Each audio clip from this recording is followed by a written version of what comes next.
طبقہ سنی ہو اور وہابی تبلیغی وغیرہ کو غلط سمجھے، لیکن وہ سنی شخص وہابی تبلیغی وغیرہ کے دعوت میں اور شادی میں جائے تو ایسے سنی کے ساتھ رہ سکتے ہیں یا نہیں، اور ان کے ساتھ تعلقات رکھنا کیسا ہے؟ دیکھیے، وہابیوں یا کسی بھی بدعقیدے کی دعوت میں جانا یہ جائز نہیں ہے، اس لیے کہ حدیث پاک میں آئے لا تؤاکلوہم ولا تشاربوہم، نہ ان کے ساتھ کھاؤ پیو اور نہ ان کے ساتھ اٹھو بیٹھو، تو ان سے تعلقات رکھنا یہی جائز نہیں ہے۔ تو جو بھی ان سے تعلقات رکھے گا، چاہے وہ دعوت میں شرکت کے طور پر ہو، بہرحال وہ گناہ ہے اور فسق ہے۔ تو اس لیے کسی بھی بد مذہب کی شادی بیاہ کی دعوت میں یا کسی طرح کی بھی دعوت میں شرکت سے پرہیز کرے کہ حدیث پاک میں سرور کائنات صلی اللہ تعالی وسلم نے ارشاد فرمایا ایاکم وایاہم لا یضلونکم ولا یفتنونکم، تم اپنے آپ کو ان سے دور رکھو، وایاہم اور ان کو اپنے سے دور کرو، کہیں وہ تمہیں گمراہ نہ کر دیں اور تمہیں فتنے میں نہ ڈال دیں۔ اور واقعی سرکار کے اس فرمان پر جب عمل کرنا لوگوں نے چھوڑ دیا ہے تو اسی وقت سے، اور جب اختلاط ہونے لگا تو اسی وقت سے یہ بد مذہبی اور بے دینی جو ہے وہ تیزی سے پھیلنے لگی، اور جب تک لوگ سختی سے سرکار کے اس حکم پر عمل پیرا تھے تو اس وقت دور دور تک جو ہے بد مذہبیت اور بے دینی کا پتہ نہیں تھا۔ یہ آج کل لوگوں کو راشن کی مدد کی جا رہی ہے، راشن دیا جا رہا ہے، تو ایسے میسیجز سوشل میڈیا پر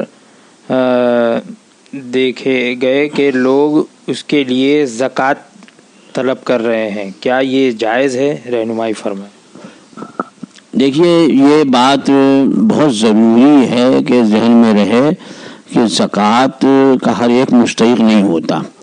زکوٰۃ کا مستحق جو ہے وہی ہوگا جو شرعاً فقیر ہو اور سنی مسلمان ہو، سنی صحیح عقیدہ مسلمان اور شرعاً فقیر ہو۔ فقیر، شرعاً فقیر کا مطلب یہ ہے کہ اس کے پاس 52.5 تولہ یعنی 612 گرام چاندی یا اس کی قیمت نہ ہو، اور 52.5 تولہ چاندی یعنی 612 گرام چاندی کی قیمت میرے خیال میں اس وقت زیادہ سے زیادہ 25 سے 30 ہزار روپیے ہوگی۔ تو جس کے پاس اتنا روپیہ ہے یا اتنے روپیے کا اس کے پاس سامان ہے حاجت اصلیہ کے علاوہ، یعنی ضرورت کے جو سامان ہوتے ہیں، رہنے کا مکان اور استعمال کے برتن، پہننے کے کپڑے، بستر وغیرہ جو ضرورت کی چیزیں ہیں، ان کے علاوہ اگر کسی کے پاس سامان ایسا ہے کہ جس کی قیمت 612 گرام چاندی کی قیمت کے برابر ہو تو وہ شرعاً فقیر نہیں رہتا، اور وہ زکوٰۃ اگر اس کو دیں گے تو زکوٰۃ ادا بھی نہیں ہوگی۔ تو دیکھا یہ جاتا ہے کہ بہت سی ایسی عورتیں ہیں کہ ان کے پاس سونے یا چاندی کے زیورات ہوتے ہیں۔ آج کل سونے کا بھاؤ بہت بڑھا ہوا ہے، اگر 1 تولہ یا اس سے کچھ کم بھی اگر کسی کے پاس سونا ہے تو وہ شرعاً فقیر نہیں ہے، کیونکہ آج کے 40,000 روپے تولہ سونا ہو گیا، اور 25-30 ہزار جس کے پاس مالیت کی چیز ہو حاجت اصلیہ کے علاوہ تو وہ فقیر نہیں ہے، وہ زکوٰۃ نہیں لے سکتا۔ تو یہ ذہن میں رہے کہ زکوٰۃ اسی کو دی جا سکتی ہے جس کو جو شرعاً فقیر ہو اور سنی صحیح عقیدہ مسلمان ہو۔ اب آج کل جو اناج کی تقسیم ہے تو اب عام طور پر یہ دیکھا گیا ہے کہ بلا تفریق سب کو اناج دیا جاتا ہے، اس میں کافر و مشرک بھی ہیں، بدعقیدہ بد دین بھی ہیں، تو اب سب کو دیتے ہیں۔ تو اب وہ زکوٰۃ کی رقم انہیں دیں گے یا اس رقم کا اناج خرید کر کے یا کھانا بنا کر کے دیں گے تو زکوٰۃ تو ادا نہیں ہوگی۔ اگر جو شرعاً فقیر نہیں ہے اسے دیا، یا جو کافر و مشرک یہ بدعقیدہ ہے اسے دیا، تو سرے سے زکوٰۃ ہی ادا نہیں ہوتی۔ تو زکوٰۃ دینے میں بڑی احتیاط ضرورت ہے۔ لوگ سمجھتے ہیں کہ بھئی رمضان تو آ ہی رہا ہے، زکوٰۃ تو نکالنی ہے، لاؤ ابھی ہم دینے کے لیے، یا یہ لوگ آ رہے ہیں یہیں ابھی زکوٰۃ دے دو، نام بھی ہو جائے گا اور کام بھی چل جائے گا۔ تو اس سے بچنا چاہیے. زکوٰۃ وغیرہ جب تک مستحق کو نہیں دیں گے اس وقت تک زکوٰۃ ادا نہیں ہوگی. زید کا کہنا ہے کہ غسل کرنے کے بعد نماز پڑھنے کے لیے وضو کی ضرورت نہیں، جبکہ بکر کہتا ہے کہ وضو کرنا ہوگا، چاہے غسل کے پہلے کرو یا بعد میں، نماز پڑھنے کے لیے وضو ضروری ہے. تو اس مسئلے میں رہنمائی فرمائیں. زید کا کہنا صحیح ہے. اگر غسل کر لیا، واقعی غسل کا مطلب یہ ہوتا ہے کہ جو اس میں فرض ہیں 3، یعنی اچھی طرح کلی کر لینا، ناک میں پانی چڑھا لینا اور پورے بدن پہ پانی بہانا. جب پورے بدن پر پانی بہہ گیا تو اعضائے وضو پر بھی پانی بہہ گیا تو اس کا غسل جب ہوا تو وضو بھی ہو جائے گا.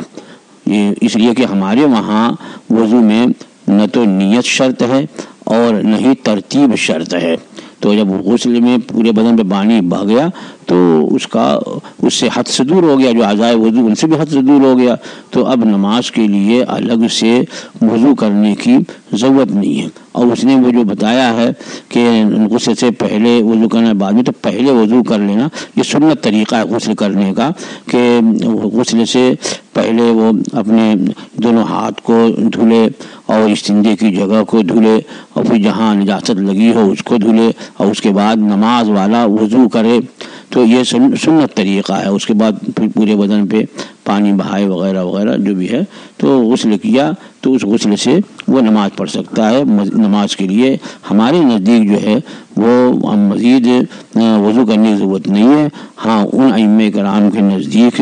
جن کے وہاں نیت بھی شرط ہے اور نیت کی ہو ہی گئی ہے تو پورے بدن کا حد سے دور ہو گیا، لیکن جن کے وہاں ترتیب فرض ہے تو ترتیب میں ہو سکتا ہے کہ جب اس نے وضو نہیں کیا تو پورے بدن پر یک بارگی پانی بہہ گیا تو ترتیب نہیں پائی گئی. ترتیب مطلب پہلے چہرہ دھونا، پھر ہاتھ دھونا، پھر ہاتھ میں بھی پہلے داہنا ہاتھ دھونا، پھر بایاں ہاتھ دھونا، پھر سر کا مسح کرنا، پھر دایاں پیر دھونا، پھر بایاں پیر دھونا. یہ ترتیب ضروری ہے. لیکن یہ امام شافعی رضی اللہ تعالیٰ عنہ نزدیک یہ ترتیب ہے. ہمارے وہاں جو ہے وضو میں ترتیب فرض نہیں ہے، سنت ہے. تو اس وجہ سے اگر ترتیب وضو کی نہیں پائی گئی ہے، بہت کہا جا سکتا ہے کہ اگر پہلے وضو نہیں کیا تھا تو بعد میں وضو کر لے تاکہ ترتیب کے ساتھ وضو سنت طریقے پر ہو جائے، ورنہ وضو کی ضرورت نہیں رہتی ہے نماز کے لیے. اس سے پہلے ابھی ایک جو سوال تھا اسی سے متعلق ہے کہ حضرت اگر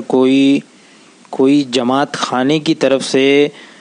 راشن ملتا ہے، اب وہ پتہ نہیں ہے کہ کس نیت سے انہوں نے دیا ہے تو اس کا لینا کیسا ہے؟ جب دینے والے کی نیت کا پتہ نہیں ہے اور وہ یہ کہا کر کے اس دور میں دے رہے ہیں کہ مسلمانوں کی مدد کے لیے ہم دے رہے ہیں، جو لوگ لاک ڈاؤن کی وجہ سے پریشان حال ہیں اور وہ کام تو کوئی ہو ہی نہیں رہا ہے کہ ذریعہ آمدنی ہو سکے، سارے کے ساتھ ذرائع آمدنی بند ہیں تو لوگ پریشان حال ہیں اور بہت سے لوگ مفلوق الحال ہیں، تو بطور امداد وہ دے رہے ہیں. تو لینے والے کی نیت ضروری نہیں ہوتی ہے، دینے والے کی نیت ضروری ہوتی ہے. دینے والا اگر زکوٰۃ دے رہا ہے تو زکوٰۃ کی نیت سے دے گا تو ہی زکوٰۃ ادا ہوگی، یا دیتے وقت نیت ہو یا مال الگ کرتے وقت نیت زکوٰۃ کی ہونی چاہیے. لیکن لینے والے کو نہ معلوم ہونا ضروری ہے کہ زکوٰۃ کا ہے اور نہ ہی اس وقت لینے والے کی نیت کا کوئی اعتبار. یہ ایک سوال ہے کہ کیا موبائل پر لوڈو کھیلنے کا وہی حکم ہے جو براہ راست لوڈو سے کھیلنے کا ہے؟ آج کل جو ہے وہ بہت سے لوگ اسے کھیلتے ہیں. کھیل تو کھیل ہے اور ہر کھیل کا وہی حکم ہے کہ کل لہو حرام، کہ ہر کھیل ناجائز ہے. اور ایسا کوئی کھیل کہ جس میں کوئی جسمانی فائدہ ہو، جیسے کہ پہلے گھڑ سواری وغیرہ ہوتی تھی کہ وہ آدمی جب گھڑ سواری کرے گا اور اس میں اس کو مشاقی ہوگی، تیر اندازی ہے تو تیر یا تلوار چلانا، لاٹھی کھیلنا، تو ان سب کے فائدے تھے. تو اگر اس میں کوئی خلاف شرع عمل نہیں کرنا پڑتا ہو، جیسے کہ سطر کا کھلنا، نماز کا وقت جانا، جماعت چھوڑنا یا اور کوئی ضروری بات کا اس کے چھوڑ دینا، تو یہ سب نہیں ہوتا ہو اور ہم ارادہ اس کا ہے جسمانی کثرت اور ورزش اور اپنے آپ کو جو ہے وہ دین کی حمایت کے لیے کمر بستہ ہونے کے لیے ہر طرح سے آراستہ کر لے کہ وہ ہتھیار چلانا جانتا وغیرہ ہو. تو اس طرح سے اجازت کہیں کہیں دی گئی ہے. اور یہ جو لولو کھیلا جاتا ہے اس میں تو اس طرح کا کوئی بھی فائدہ نظر نہیں آتا، نہ اس میں کوئی جسمانی ورزش ہو رہی ہے اور نہیں اس میں کوئی سپاہ گری کا فن اس کو آ رہا ہے. بس اس میں وقت گزاری ہے اور تضییع اوقات ہے. اور تضییع اوقات جو ہے خواہ کے وقت ضائع کرنا یہ ویسے ہی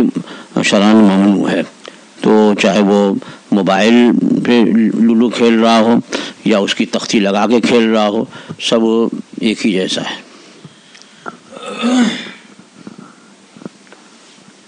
یہ ایک سوال ہے کہ حضرت جو لوگ فیس بک پہ ویڈیو وغیرہ اپلوڈ کرتے ہیں CAA اور NRC کے رد میں، یا کوئی گورنمنٹ کا میسج ہو یا اس کا رد ہو، تو اس ویڈیو کو شیئر کرنا کیسا ہے؟ بھائی دیکھیے، فوٹو کا بنانا بھی ناجائز ہے، جاندار کے فوٹو کا تصویر کھینچنا یہ بھی ناجائز ہے. اور یہ جو آپ کے پاس آ گیا تو اس کو دوسرے تک اس فوٹو کا بھیجنا، اس کا بھی تقریباً وہی حکم ہوگا، کیونکہ فرمایا گیا کہ جاندار کی تصویر کا بنوانا اور تعظیماً اس کا رکھنا یہ سب ناجائز و حرام ہے. تو اس سے ظاہر یہی ہوتا ہے کہ اپلوڈ کرنا اور پھر اس کو وائرل کرنا، دوسرے تک بھیجنا، اور جس میں معلوم ہے کہ جاندار کی تصویر ہے تو وہی حکم ہوگا. دوسرا سوال اسی سے یہ ہے کہ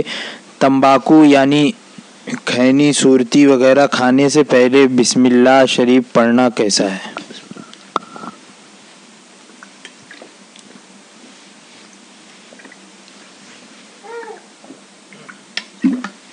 الحمدللہ.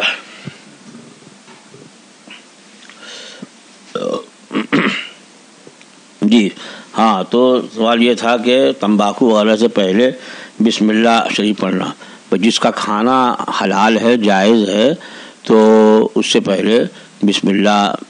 شریف پڑھا جائے گا. تو ظاہر بات ہے کہ تمباکو ہو یا کھینی ہو یا یہ پان میں تمباکو کا ڈالا جاتا ہے تو یہ اس کو ناجائز نہیں کہا جاتا. تو جب یہ کھایا جاتا ہے اور یہ حلال ہے تو بسم اللہ پڑھا جائے گا. جیسے کہ پان کھاتے وقت بزرگوں کو دیکھا کہ بسم اللہ پڑھ کر کے پان کھاتے ہیں.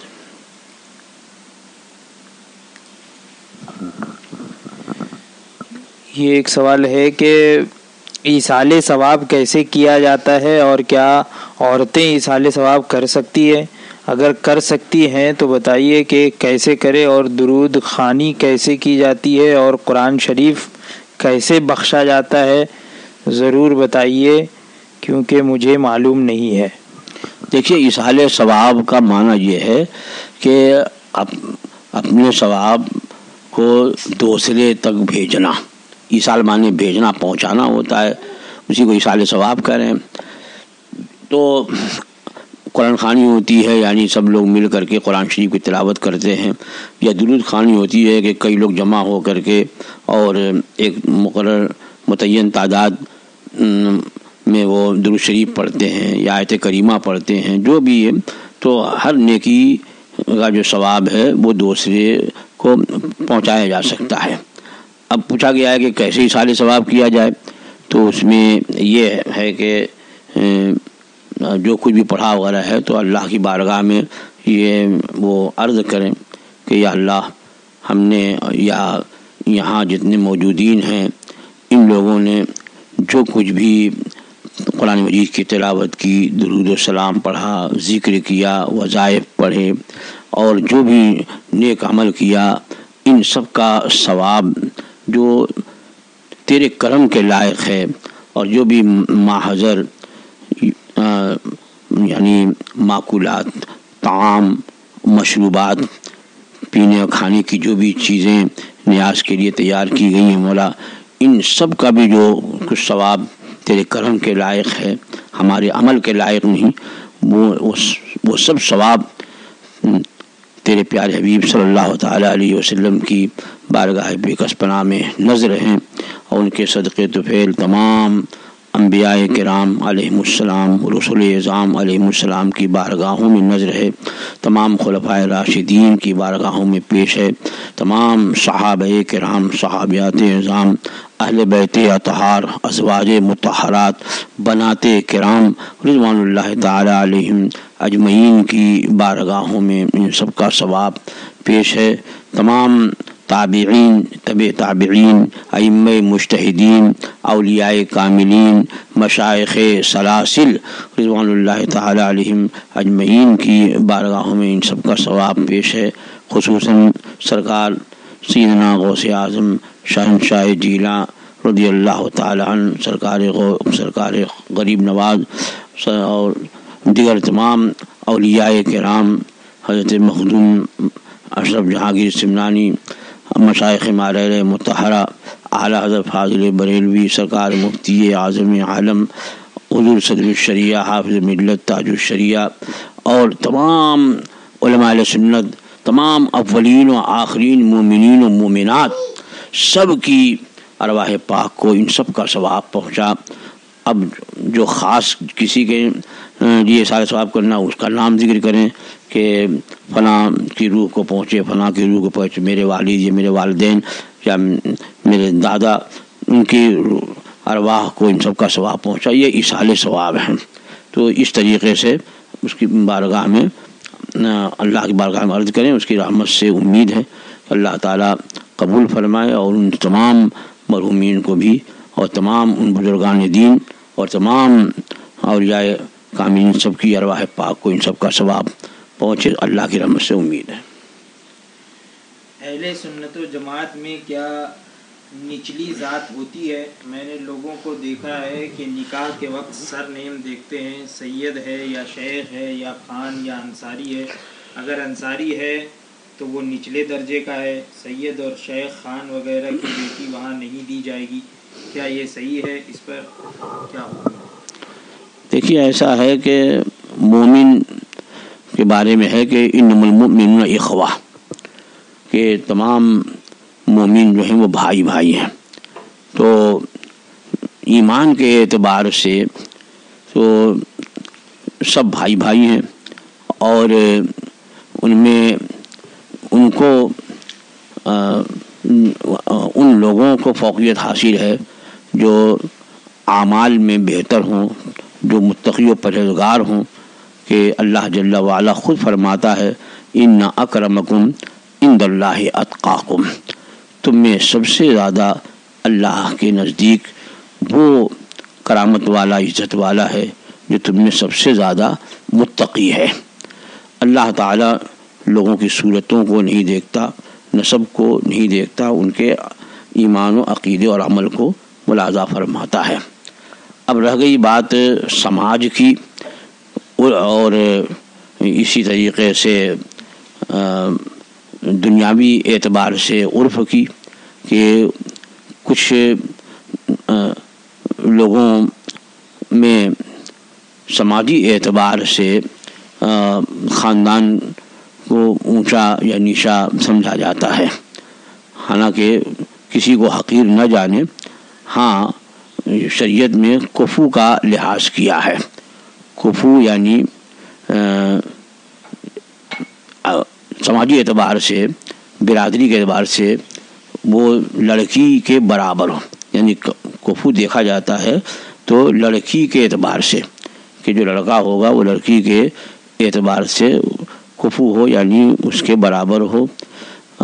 خاندان کے اعتبار سے اور نسب کے اعتبار سے، حسب کے اعتبار سے اس کے برابر یا اس سے اونچا ہو۔ یعنی اگر انصاری لڑکی ہے تو اس کا نکاح جو ہے وہ خان اور سید سے بھی ہو جائے، تو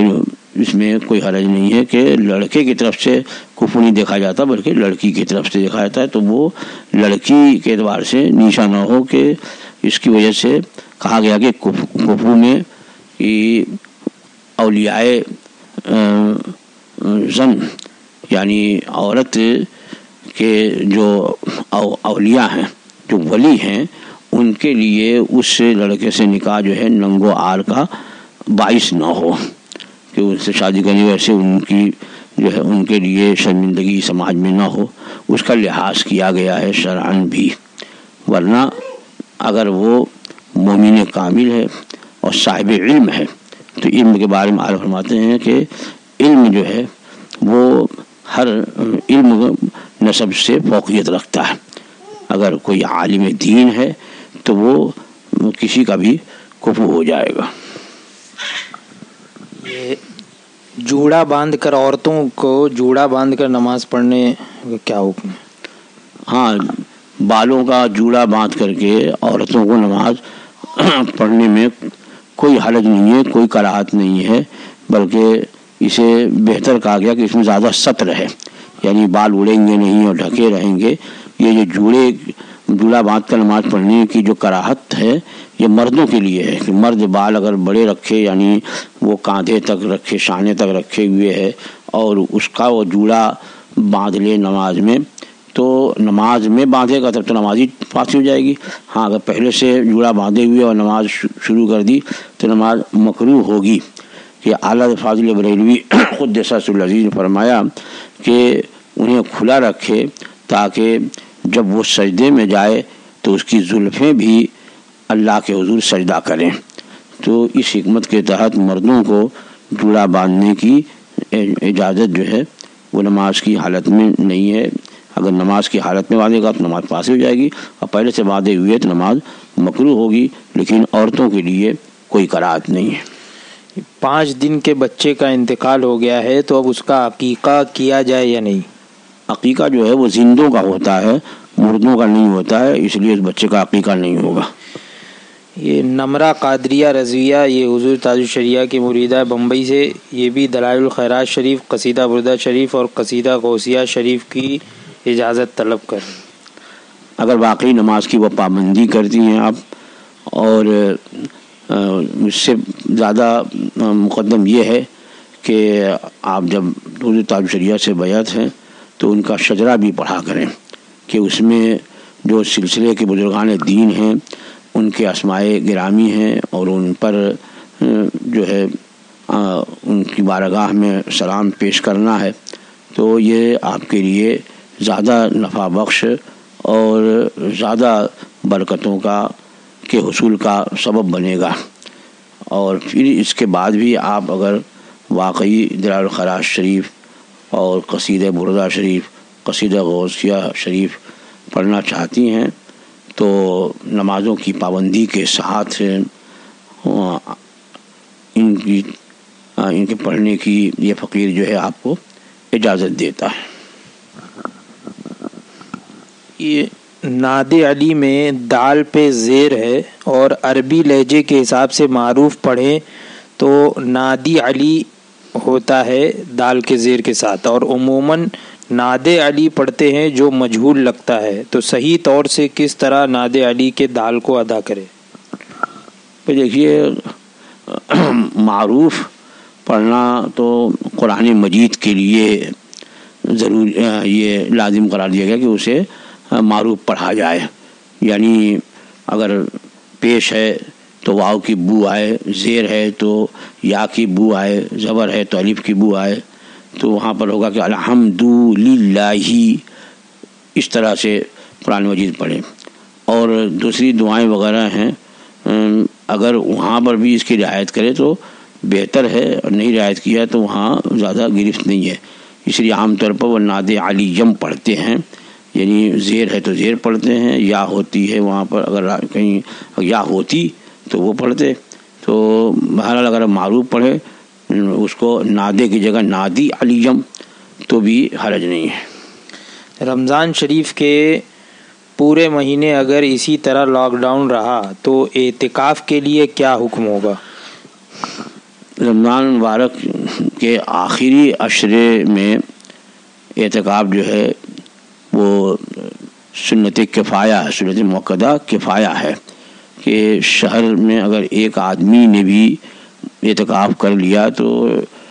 شہر کے سارے لوگ جو ہیں وہ بری ذمہ ہو جائیں گے، اور ایک نے بھی نہیں کیا تو سب سے مواخذہ ہوگا۔ تو ظاہر بات ہے کہ شہر میں بہت ساری مسجدیں ہوتی ہیں، کسی ایک مسجد میں بھی وہاں کے رہنے والوں میں سے، چاہے وہ امام صاحب ہوں، چاہے وہ کوئی خادم ہو، چاہے مؤذن ہو یا کوئی ذمہ دار ہو، جو بھی مسجد میں ہیں ان میں سے کوئی ایک بھی اعتکاف کر لے تو سب بری ذمہ ہو جائیں گے۔ کوئی ضروری نہیں ہے کہ خائی نخائی جو ہے وہ ایک مسجد میں کئی معتکفین ہوں تبھی اعتکاف ہوگا۔ ہاں، اگر یہ لاک ڈاؤن ختم ہو جاتا ہے اور پابندیاں نہیں رہتی ہیں مسجدوں میں آنے کی، تو اس وقت لوگ اعتکاف کے لیے اگر مسجدوں کو آباد رکھیں تو یہ بہت اچھی بات ہے، کیونکہ اسے اعتکاف کی بڑی فضیلت آئی ہے اور اس کا بہت اجر حدیث پاک میں مذکور ہوا ہے۔ یہ ایک کنیز تاج الشریعہ ہے، انہوں نے بھی دعا کے لیے کہا ہے، اور چند اور بھی کچھ لوگ ہیں جو حفظ کر رہی ہیں، جو لڑکیاں ہیں وہ حفظ کر رہی ہیں اور حفظ میں کامیابی کے لیے ان لوگوں نے دعا کی درخواست کی ہے۔ یہ قصوہ اختری اور یہ کہتی ہیں کہ میری بہن شازیہ قمرین اور ناظرہ زرین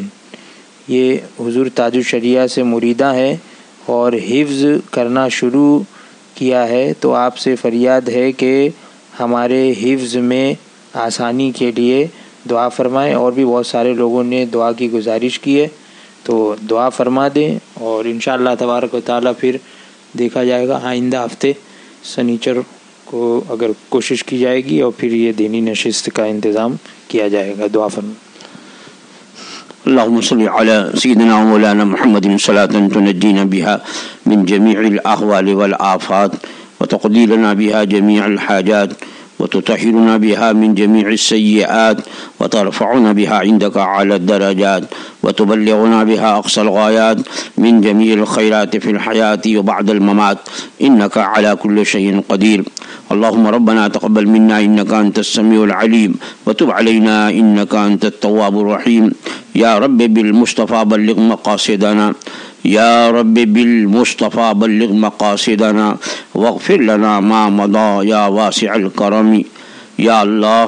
یا رحمان، یا رحیم، دل مارا کن مستقیم بحق ایاک نعبد و ایاک نستعین. الہ العالمین ملکہ بادشاہ پروردگارہ بندہ نوازا، جو کچھ بھی تیرا اور تیرے محبوبان بارگاہ کا یہاں ذکر جمیل ہوا،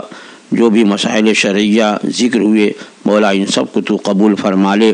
جن لوگوں نے سنا مولا ان کے سننے کو بھی تو قبول فرما. اور جن لوگوں نے جہاں سے بھی اس پروگرام میں حصہ لیا مولا ان تمام لوگوں کی شرکت کو قبول فرما. ہر ایک کو مسائل شرعیہ سیکھنے اور سیکھ کر ان پر عمل کرنے کی توفیق عطا فرما. ہم تمام لوگوں کو مسلک حق، مسلک اہل سنت، جسے پہچان کے لیے زمانے میں مسلک اعلیٰ حضرت کہتے ہیں، اسی سچے مسلک پہ قائم رکھ، اسی سچے مسلک کا خادم بنا اور اسی سچے مسلک پہ ہمیں موت نصیب فرما. پروردگارہ، یہ جو حالات ناگفتہ بے ہیں، پوری دنیا تقریباً کورونا وائرس کے لپیٹ میں ہے. الہ العالمین تو قادر مطلق ہے، اپنی قدرت کاملہ سے جلد ان تمام بلاؤں کو، وباؤں کو دور فرما دے اور جلد سے جلد تمام مسلمانوں کو اس سے راحت نصیب فرما. جو مسلمان بھی اس میں کسی طرح بھی مبتلا ہیں مولا قدیر، انہیں عافیت عطا فرما، انہیں صحت عطا فرما، شفائے کلی عطا فرما. پروردگارہ، اور تمام مسلمانوں کو خصوصاً اس سے محفوظ و مامون فرما اور تمام لوگوں کے لیے راحت نصیب فرما. ہمارے ملک سے جلد اس وبا کو دور فرما. الہ العالمین، جن لوگوں نے بھی اس گنہگار فقیر سے دعاؤں کی درخواست کی ہے، ہماری جن بچیوں نے، ہماری جن بہنوں نے، ہمارے جن بھائیوں اور بزرگوں نے دعاؤں کے لیے کہا ہے، جن مقاصد کے لیے دعاؤں کی درخواست کی مولا اپنے حبیب پاک صلی اللہ تعالیٰ علیہ وسلم کے صدقے طفیل، سرکار غوث پاک اور سرکار غریب نواز کے صدقے طفیل ان تمام لوگوں کے جائز مقاصد میں کامیابی عطا فرما۔ اور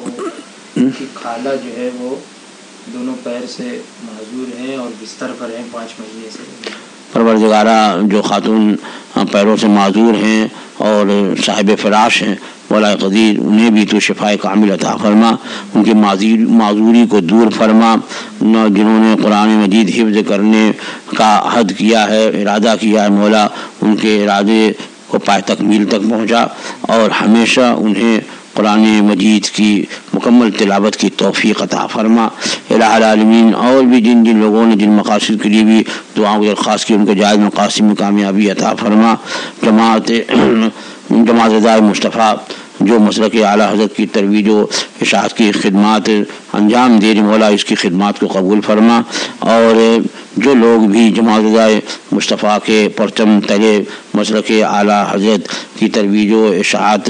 میں لگے ہوئے ہیں، مولا ان تمام لوگوں کو مزید قوت بازو عطا فرما، ہر آفت، ہر بلا، ہر مصیبت، ہر پریشانی، ہر مشکل سے انہیں محفوظ و معمون فرما۔ ہم تمام لوگوں کو مولا قدیر ہر طرح کی بیماریوں سے، ہر طرح کی مشکلات سے، ہر طرح کی تکالیف سے، ہر طرح کی بلا اور آفات سے محفوظ و معمون فرما دے۔ الہ العالمین جو لوگ بھی کسی طرح سے بھی اس مرض میں مبتلا ہو گئے ہوں، مولا جلد انہیں صحت و عافیت عطا فرما، اور جو لوگ خواہی نہ خواہی کسی طرح سے اس وبا کے نام پر تکالیف دیے جا رہے ہیں اور انہیں طرح طرح سے قید و بند کی صعوبتیں سہنی پڑ رہی، مولا جلد سے ان تمام لوگوں کو بہتر زندگی عطا فرما، راحت و سکون عطا فرما۔ جو لوگ قید و بند کی صعوبتیں سہ رہے انہیں جلد رہائی عطا فرما، بیماروں کو شفا عطا فرما، اور جن لوگوں نے بھی اس گلہگار فقیر سے دعاؤں کی درخواست کی ہے ان کو جائز مقاصد میں کامیابی عطا فرما۔ ہمارے ایک مرید عبدالعزیز جن کی والدہ کا بھی درست پہلے انتقال ہوا، مولا قدیر، اور ہمارے ایک اور ماننے والے احمد بھائی ان کا آج انتقال ہوا، اور ہمارے بھائی کے بڑے جگری دوست الیاس بھائی ان کا چند روز پہلے انتقال ہوا۔ جتنے بھی سنی صحیح عقیدہ مسلمان ایمان و عقیدے کی سلامتی کے ساتھ دنیا سے رخصت ہوئے، مولا ان سب لوگوں کی مغفرت فرما، ان سب لوگوں کے درجات کو بلند فرما، اور ان سب لوگوں کے پسماندگان کو صبر جمیل اور اجر جزیل عطا فرما۔ اللہم ربنا تقبل منا انک انت السمیع العلیم۔ مولا قدیر ہمارے گھر میں خیر برکت کا اور سب لوگوں گھروں میں خیر برکت کا نزول فرما، وسیم کے والد کی مغفرت فرما، اور تمام لوگوں کو بہتر زندگی عطا فرما۔ آنے والے مقدس مہینے رمضان المبارک کی برکتوں سے ہمیں نہال فرما۔ پروردگارہ اس مقدس مہینے میں ہمیں مسجدوں کے آباد رکھنے کے مواقع عطا فرما دے، اور اس طرح کی ان ساری وباؤں بلاؤں کو رمضان المبارک میں دور فرما دے۔ اللہم ربنا تقبل منا انک انت السمیع العلیم وتب علینا انک انت التواب الرحیم، وصلی اللہ علی خیر خلقہ ونور عرشہ سیدنا ومولانا محمد وآلہ واصحابہ وذریاتہ وآل بیتہ اجمعین برحمتک یا ارحم الراحمین۔